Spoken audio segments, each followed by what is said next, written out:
The federal government of Somalia has launched a portal to publicize information on how donor money is utilized in a bid to raise the transparency in the eyes of the public and the international community.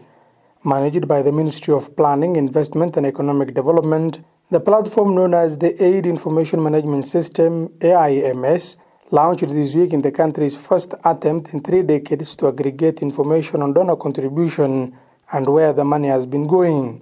The portal aims.mop.gov.so will help provide more accurate data on sectors that have benefited more from donor funding, as well as indicate whether the money has been used effectively.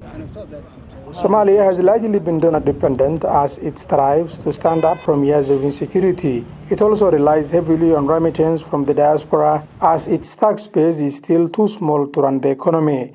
Officials say Somalia received about 1.9 billion in official development assistance last year, which included 934 million in humanitarian support, with development aid reaching $924 million.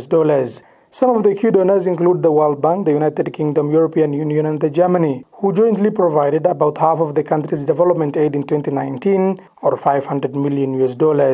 The United States alone gave Somalia about half of the humanitarian aid in 2019. Recently, the country qualified for debt relief under an arrangement known as the Heavily Indebted Poor Countries Initiative.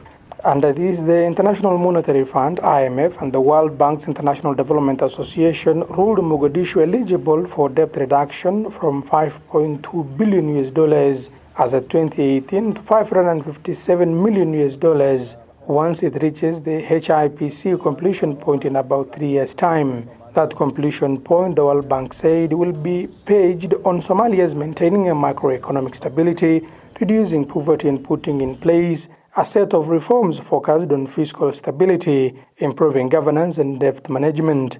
The lender have also asked that Somalia implements inclusive development and social conditions necessary for human development.